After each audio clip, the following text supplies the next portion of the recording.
What's happening, people? Gonna be smoking this tonight. This is the Don Carlos Eye of the Shark. A lot of you are gonna be familiar with this smoke, have had it, or at least have heard of it, if you've been in the hobby for a little while. This is part of the Don Carlos line, but it's a special blend and a special vitola. It's kind of like a mini shark vitola. It is a shark, Eye of the Shark, but it's a bit small. The ring is a little bit smaller and the length is a little bit shorter than what you're gonna find with like the Añejo or the 77 Opus. And like I said, the blend is a little bit tweaked. I've heard that this blend and the Don Carlos Personal Reserve, which I really like, are the same blend or close. But there's something else going on with these that set them apart from the regular Don Carlos blend.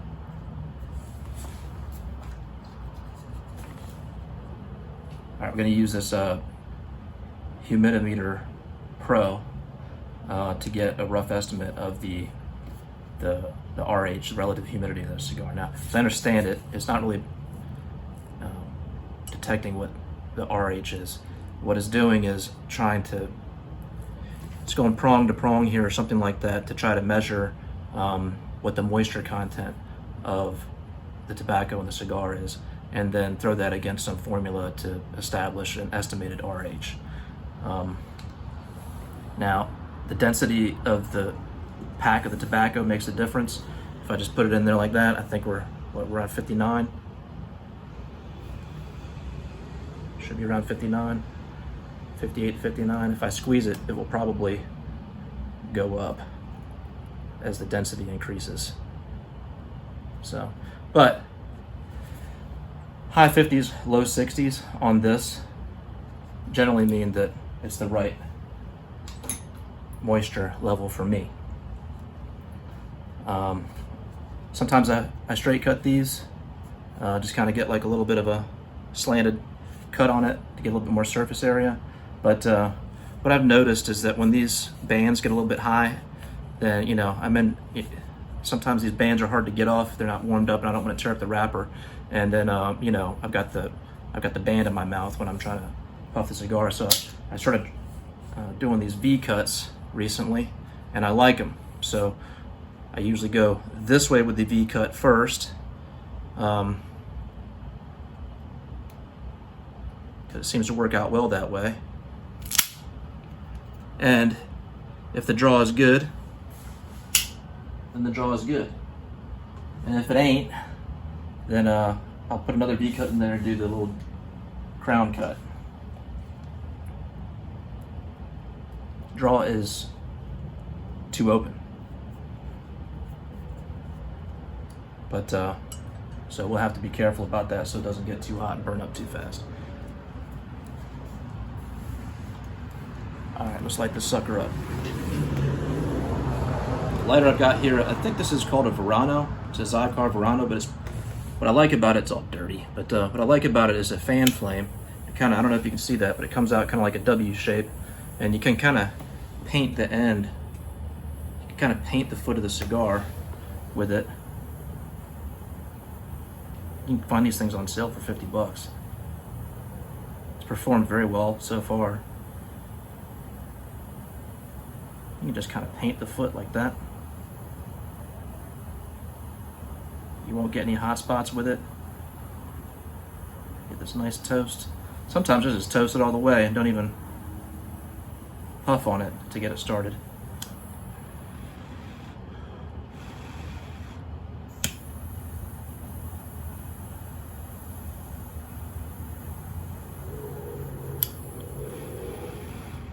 Yeah, and it doesn't get hot.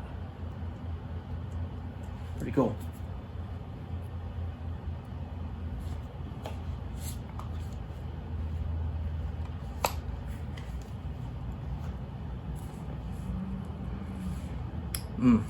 It's good.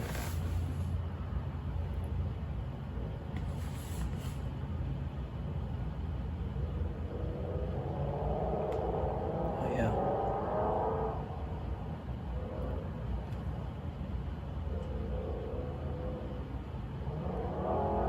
Okay, right off the rip, I'm getting a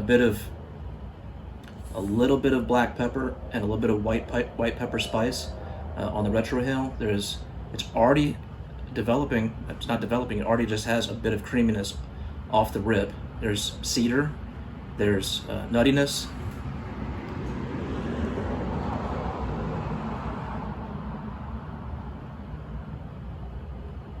There's a lot of nuttiness. There's leather.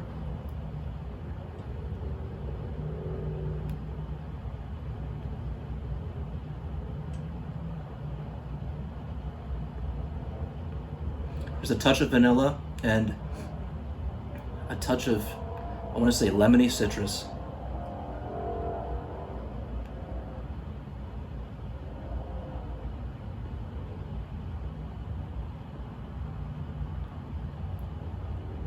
It's all pretty well balanced, but the nuttiness is forward. If you smoke like I do, I like to go back and forth between retroing. I do that pretty much with every puff. You're gonna get a good bit of white pepper and black pepper spice off the rip, so that and the nuttiness is up front. And then you're gonna get a little bit of leather behind that with cedar, and then, well, cedar and then a little bit of leather, and then behind that you're gonna get some lemon citrus.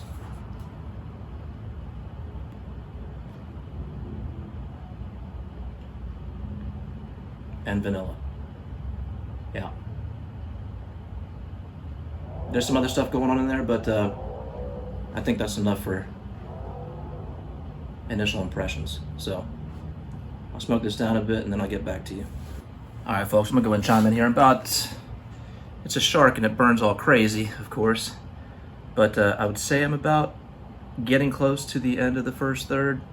It depends on which side of the stick you look at, right? But a couple things have happened.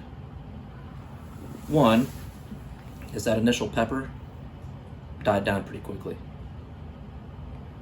A couple minutes into the smoke, that took a back seat, and it blended in quite nicely. It's still there, but took a back seat and really just added some balance to the notes that came forward, and that would be the nuttiness that was up front. It remained up front. Then you had the lemon citrus that came out. It stepped up a bit. The creaminess stepped up a bit. And the leather took a back seat.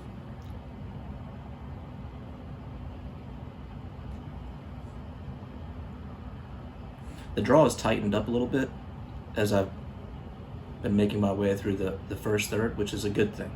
It's got a little bit of resistance now.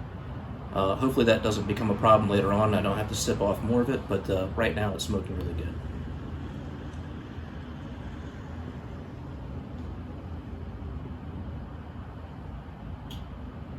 About the nuttiness note, it is a sunflower note.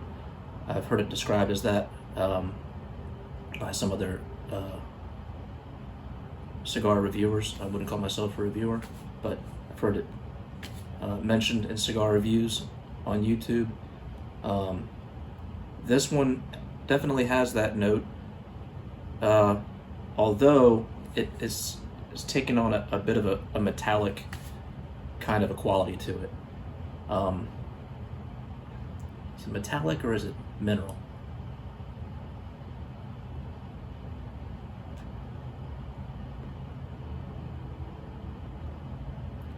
It's a metallic mineral.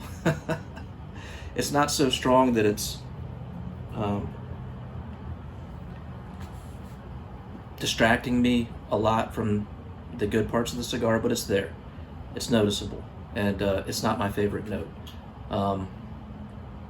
Smoke output is good.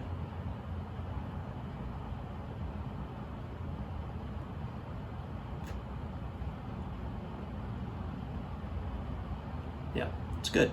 It's good. The only detractor I would say is that metallic note at this point.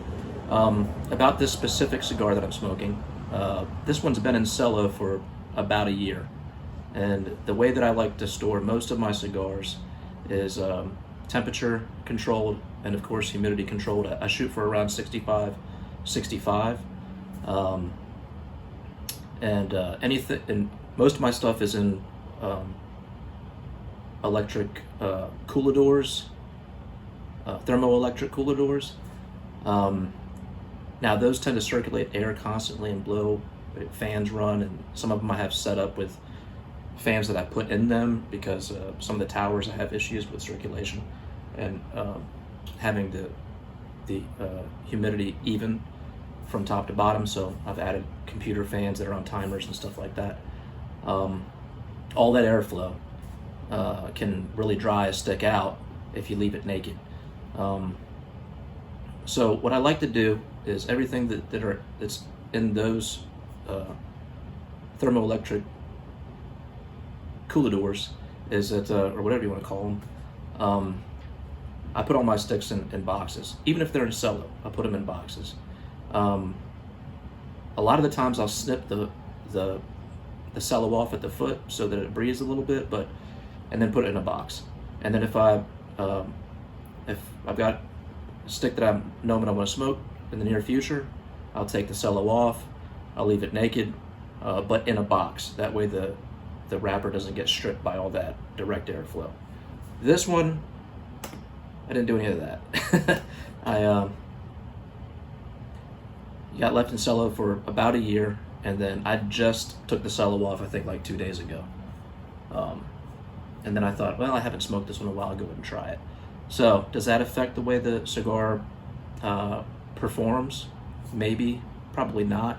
Does it affect the way it tastes? I think so. To me, having the cello snipped off the foot or leaving the cigar naked in a box for an amount of time, a month, 2 months, 3 months, makes a big difference in the flavors. So I have more sharks. I'm gonna give them the cello snip and treatment, and then I'll revisit them in 3 to 6 months and see how they come along. Hopefully that mineral note goes away then, and hopefully it goes away now for the second third. Now, just saw Jake Paul get knocked out. It's on mute. I'm gonna have to have a drink for that to celebrate.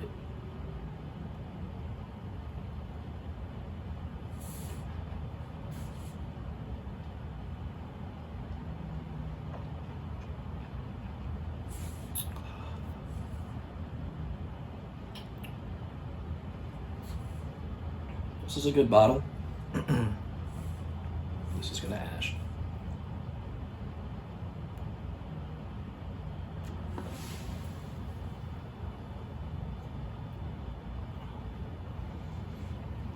Some Jack Daniel's single barrel, heritage barrel. It's a toasted barrel. I think they did the first release of this in 2018, somewhere around there. Well, they just started, they're trying to make this a shelfer now, which is great because it's a great bottle. This one has a little bit over 8 years in a barrel.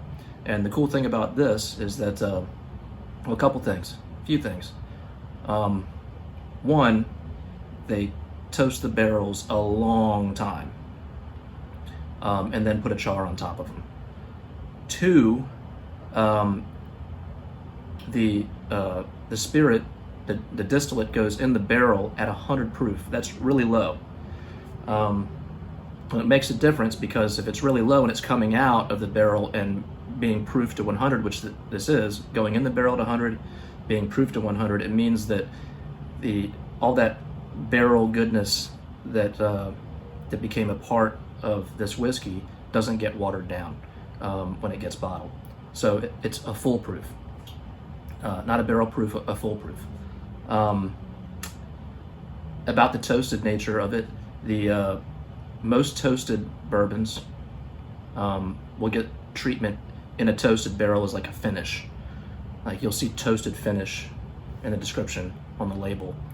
This one spent its whole life in a toasted barrel. That makes a difference. The other thing is that it gets a special location, a rick house, and on a hill where everything's perfect, as the other Heritage barrel stuff does. I don't know if it's on the hill or not, but it gets a special real estate that tends to turn out really good whiskey. So yeah, for where I am, I got this for $70 and it's a buy all day.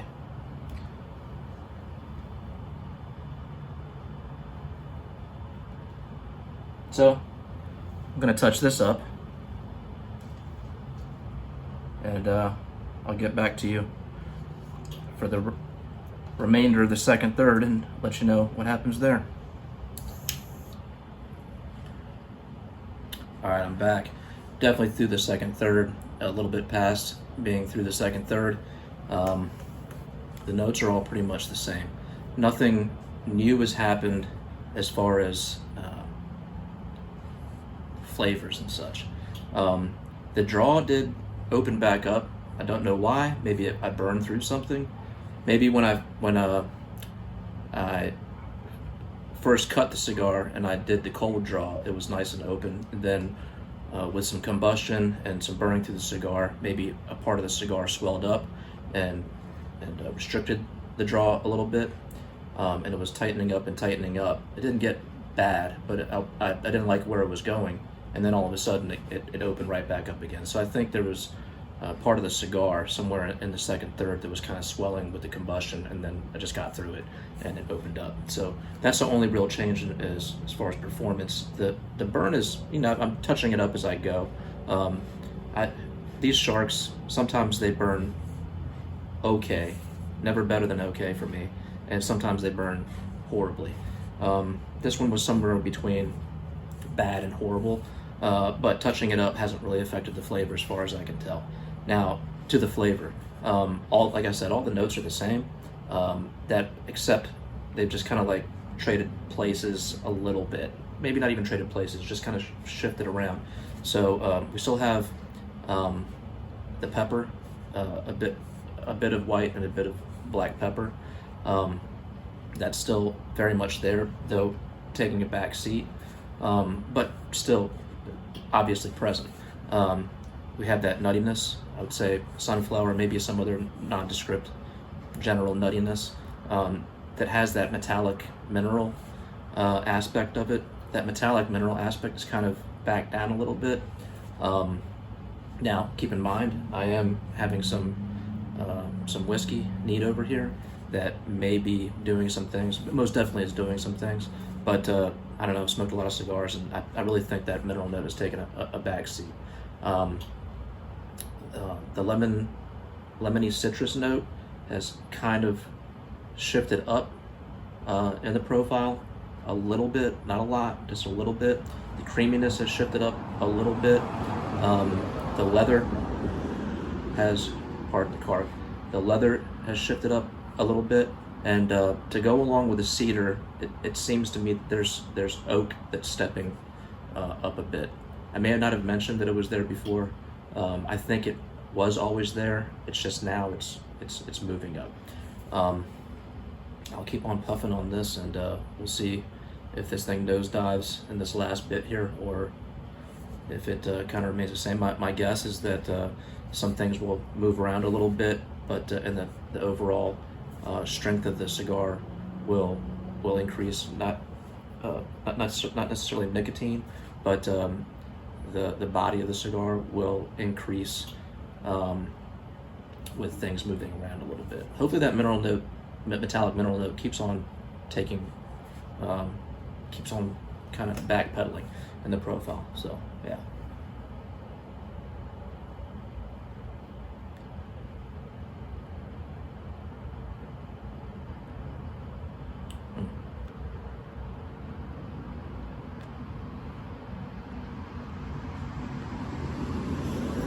There is something that's kind of crept in here. I had this happen to me with an Andalusian bull with about a little over a year of humidor time on it as I started to get to this area, and it was kind of like a burnt notebook paper note.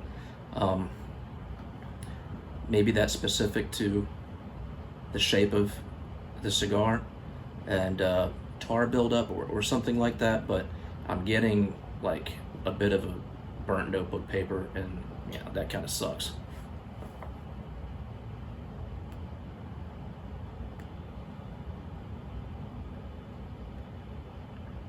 Yeah, it's there. It's not too bad, but it kind of stepped in actually, just as I'm making this segment. Um, but hopefully that goes away, and keep on getting some good performance. The smoke is still cool.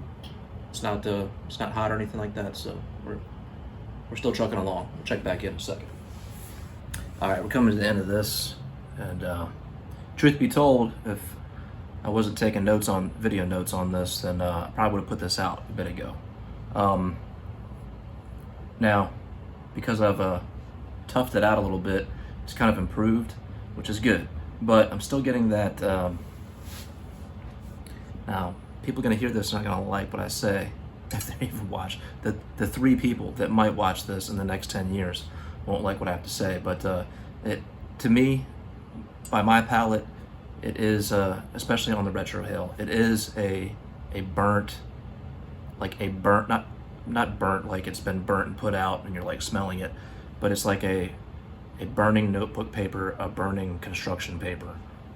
It doesn't have the harsh zing on it like that, but it has that smell, that note, and to me it's pretty clear. Now, the good thing about it is that it's kind of stepped back, and in stepping back, it's kind of mixed with the nuttiness and the earthiness. So I just tell myself that it's not burnt notebook paper or construction paper. What it is just a musty earth leather mushroom note mixed with some nuttiness, and that helps if you lie to yourself.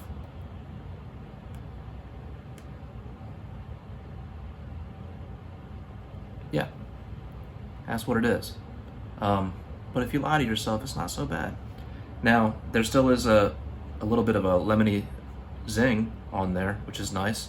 A little bit of pepper. We're down to like a 4 out of a 10 on pepper, maybe 3.5, 4 out of a 10. There's leather, of course. There's all the aforementioned notes that I've been telling myself about. And that's pretty much it.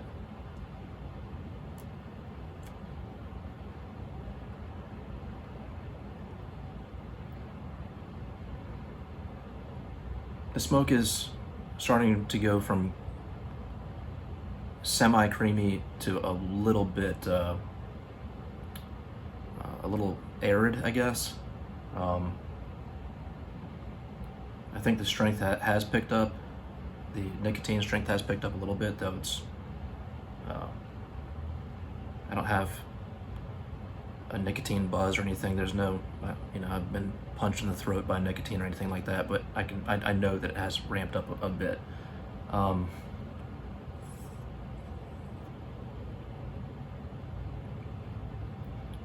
Even down here, the smoke is not hot, but it's warming up.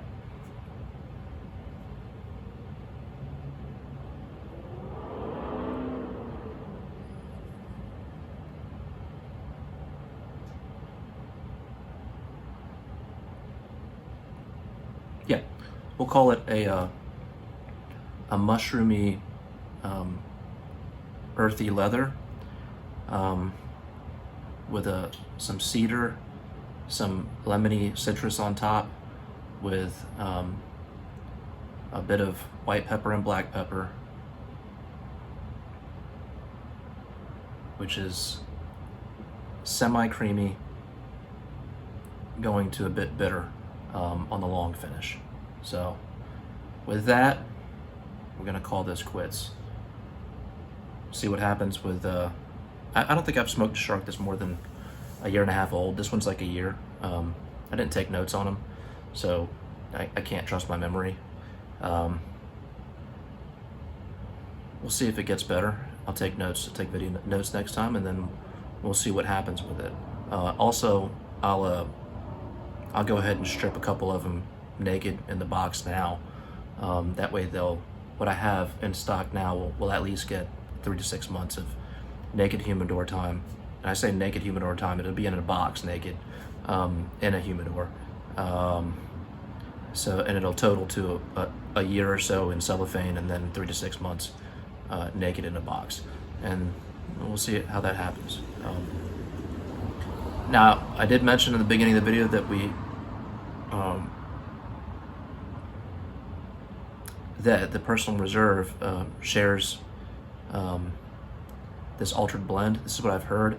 I don't know if they're exactly the same. Obviously, the ratio is going to be a bit different because the Vitolas, but the Don Carlos Personal Reserve, I enjoy more. I think it burns better. I think the flavors are better. And speaking of the burn, I think we're at about, this is about 90 minutes, 95 minutes of smoke time. So 95 minutes of smoke time. Got quite a bit of time out of the cigar. I didn't even go into this thinking about rating it, but